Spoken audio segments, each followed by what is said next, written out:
श्रीमद् भागवत महापुराण के तीसरे स्कंध का तीसरा अध्याय इस प्रकार है। पहला श्लोक। ततः स आगत्य पुरं स्वपित्रो चिकीर्षया संबलदेव संयुतः निपात्य तुंगाद्रिपुयूथ नाथम हतम विकर्षद व्यसुमोज सौरभ्याम। अर्थात कंस का जो अत्याचार बहुत बढ़ा हुआ था और वो कंस जान गया कि श्री कृष्ण नामक बालक जन्म लिया है जो उसका काल बन के आया है। अतः उसने श्री कृष्ण के वध के लिए मैंने श्री कृष्ण को मार दिया जाए इसलिए बुलाया था। और भगवान श्री कृष्ण वहाँ पहुँचे खुशी खुशी। वह श्लोक का अर्थ यहाँ निवेदन है। बलदाऊ संग कान्हा आए मात पिता सुख काज मथुरापुरी पधार कर सिद्ध किए सब काज। ऊंचे मंच से कंस को पटका भूमि मझार प्रणहीन हृदय को खींचा राजद्वार। इस प्रकार से यहाँ पे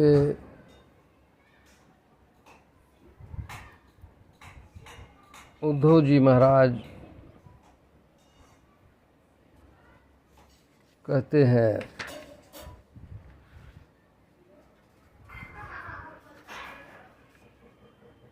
कि सांदीपनेह सपकृत प्रोक्तम ब्रह्माधीत्य सविस्तरम तस्मै प्रदाद्वरम पुत्रं मतं प्रजन्नोदरात समाहुता भीष्म कन्याये श्रियसवर्णेन बुभूय यैषां गान्धर्ववृत्त्या मिदृशां स्वभागं जहरे पदं मूर्धि दधत्सुपर्णः ककुद्यतो विध्यनसोदमित्वा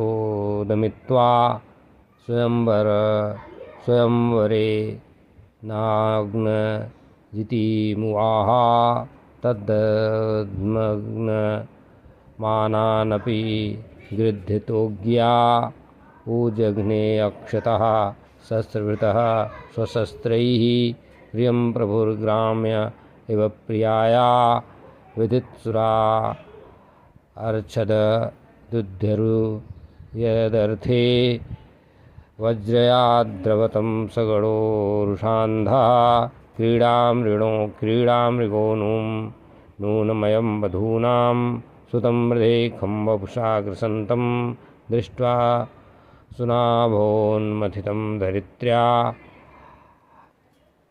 आमन्त्रितस्तदनयाय शेषं दत्त्वा तदन्तपुरमाविवेश तत्राहृतास्ता नरदेवकन्याः कुजेन दृष्ट्वा हरिभ्रातबन्धुम् उत्थाय सद्यो जगृहे प्रहर्ष व्रीडानुरागप्रहितावलोकैः आसां मुहूर्तम् एकस्मिन् नानागरेषु योषितां सविधं जगृहे पाणिन् अनुरूपः स्वमायया तास्वपत्यान्यजन यदात्मतुल्यानि सर्वतः एकैकस्यां दश प्रकृतिः विभूषया।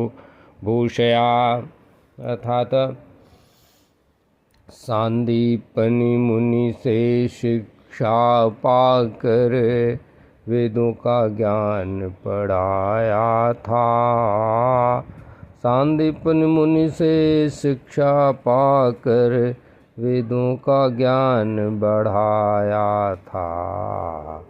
गुरु दक्षिणा में यमलोक से उनको उनके पुत्रों को ले आया था। रुक्मिणी ने जब याद किया तब शिशुपाल को मात दिया। गरुड़ जैसे अमृत ले भागे वैसे ही उनका हरण किया, वैसे ही रुक्मिणी हरण किया। नग्न जिती को पाने खातिर 7 बैलों को नाथ लिया। शत्रु सैन्य को धूल चटाकर राजकुमारी का हाथ लिया। इंद्र हुए जब क्रोधित भारी, इंद्र हुए जब क्रोधित भारी, उनसे भी रण ठान लिया। प्रिय पत्नी के सुख के खातिर कल्पतरु भी आन लिया। जब धरती माँ से विनती की तब भौमासुर का अंत किया। जब धरती माँ ने विनती की तब भौमासुर का अंत किया। पुत्र भगदत्त को राज सौंप कर फिर अंतःपुर में प्रस्थान किया, अंतःपुर में प्रस्थान किया। और बंदिनी थी जो राजकुमारियाँ दीन बंधु को देख खिली। लज्जायो अनुराग भाव से वे सब प्रभु की, वे सब श्री कृष्ण की शरण मिली। माया से फिर रूप धरे, माया से रूप अनेक धरे, महलों में प्रभु ने वास किया। हर सुंदर रानी का पाणि ग्रहण एक ही पल में साध लिया। दिव्य गुणों से युक्त पुत्र गण हर पत्नी से 10-10 पाए। लीलाधारी की महिमा भारी, जो सबके मन को हर्षाए। श्री राम जय राम जय जय राम, श्री राम जय। आगे का वर्णन निवेदन है श्लोक संख्या 10 से आगे का। दरअसल विदुर जी जो कौरव और पांडव के भाई हैं, वे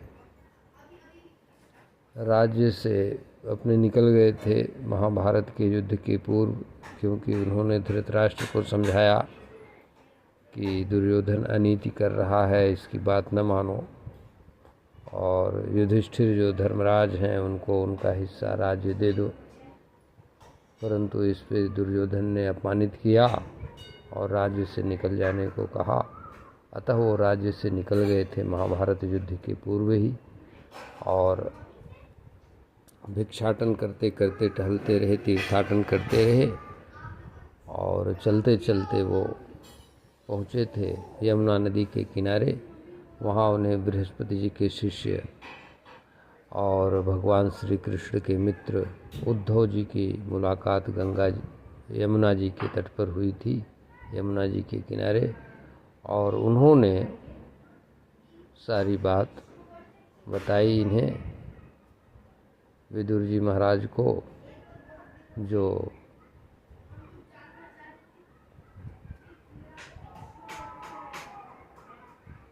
तो वही बता रहे हैं श्लोक संख्या 10 में। अभी वर्णन कर रहे हैं श्री कृष्ण भगवान के गुणों का, और आगे सारा हालचाल बताएंगे कि क्या क्या कैसे कैसे कौरवों और पांडवों के बीच में हुआ। क्योंकि अभी तक विदुर जी महाराज को जो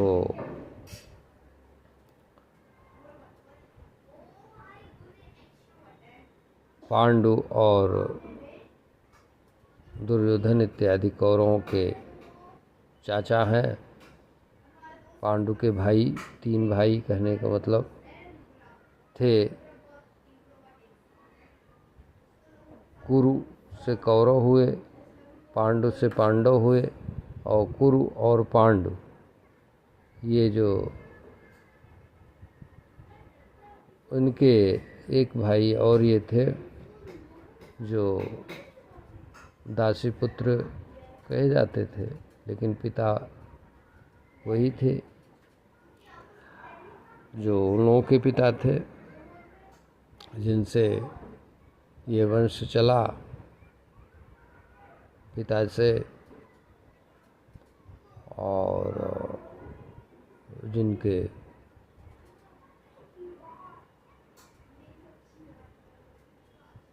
कुल में ये 3 पुत्र हुए। वास्तव में ये तीनों भगवान वेदव्यास के प्रसाद से ये तीनों लोग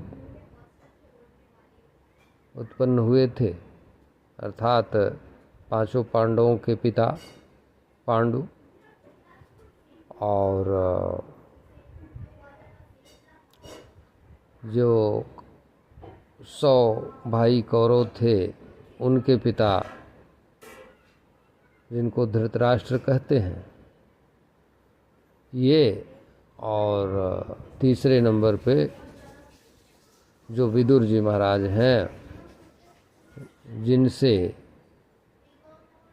सारा समाचार और बीती हुई बातों का वर्णन कर रहे हैं यहाँ पे।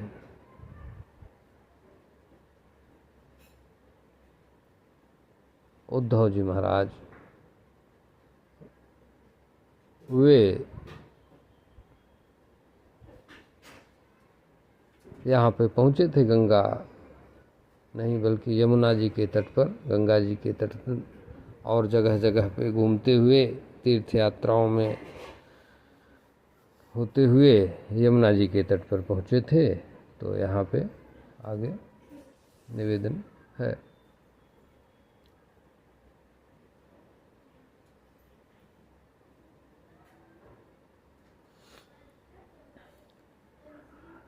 श्लोक संख्या 10 से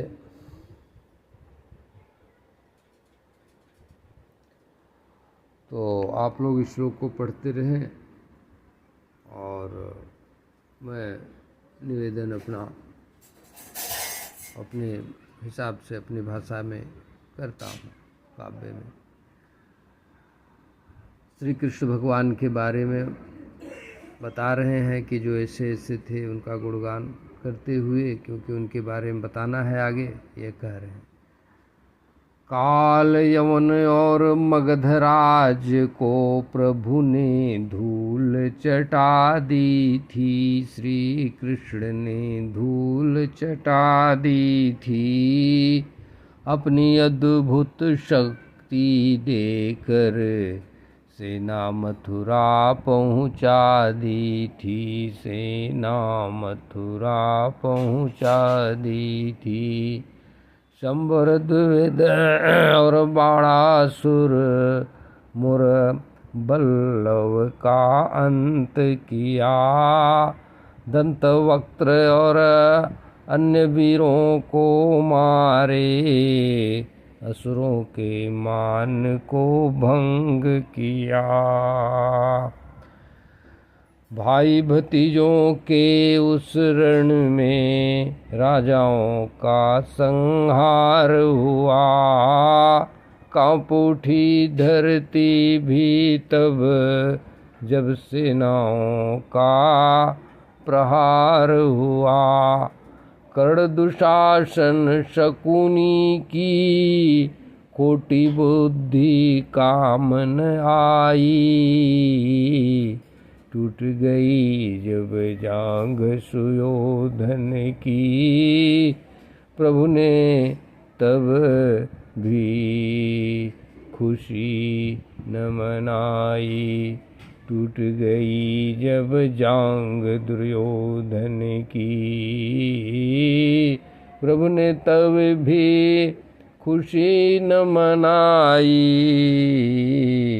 श्री राम जय राम जय जय राम। श्लोक संख्या 13 का ये निवेदन है। अभी जो हुआ है, अथ ते भ्रातृपुत्राणाम पक्षयो पतितान् नृपान् चचाल भू कुरुक्षेत्रम ऐषामापततां बलैः।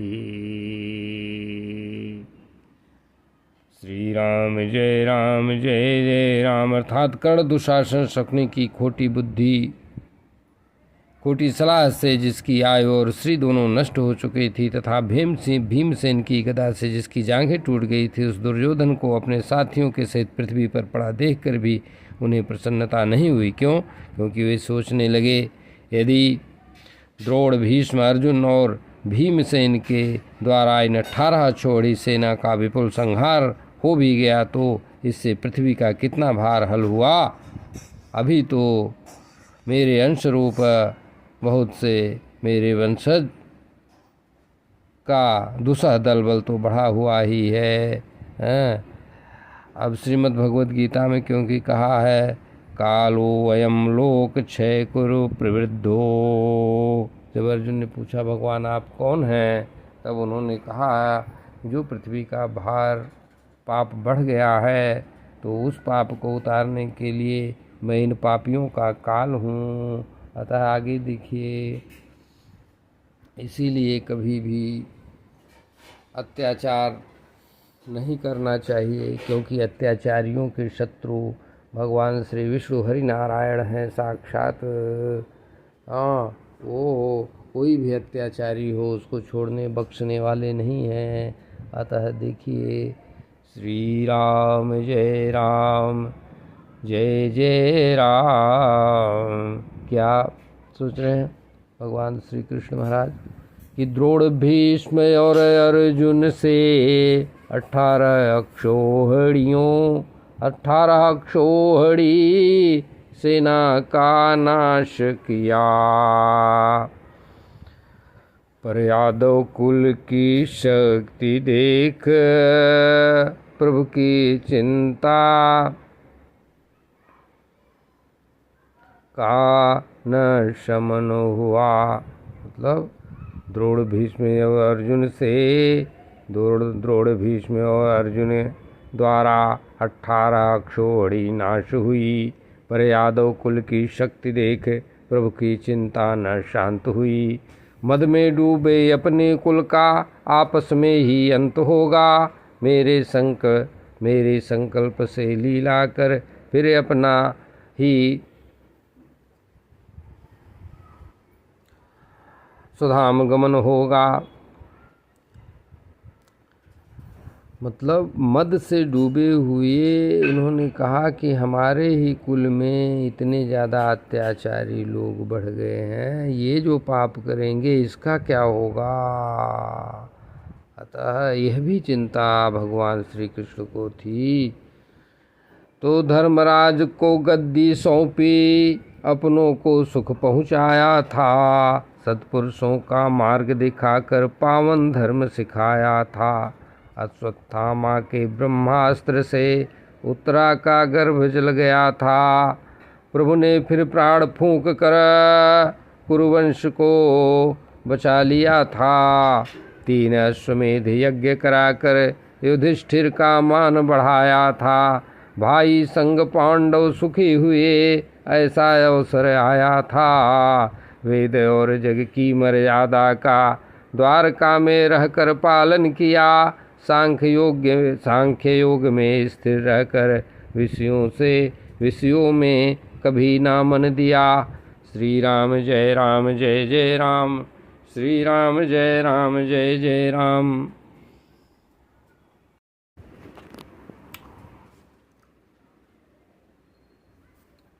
और श्लोक संख्या 20 से आगे इस पूरे अध्याय 3 का वर्णन निवेदन यहाँ करता हूँ। श्लोक इस प्रकार से हैं सामने आपके। मंद हंसी और सुंदर वाणी सबका मन हर्षाते थे। श्री कृष्ण भगवान की मंद हंसी और सुंदर वाणी सबका मन हर्षाते थे। अपने पावन से श्री विग्रह से यादव कुल चमकाते थे। अपने पावन श्री विग्रह से यादव कुल चमकाते थे। प्रियाओं के संग महलों में जो क्षणिक विहार रचाते थे। इस लोक और उस लोक को भी आनंद से भर जाते थे। आनंद से भर जाते थे। वर्षों तक जो भोग रहे उन सामग्रियों से ऊब गए। योगेश्वर प्रभु के मन में वैराग्य भाव तब जाग गए। जब स्वयं नियंता ईश को ही माया पर विश्वास नहीं, तब भक्त भला क्यों भूल करे। विषयों की कोई आस नहीं।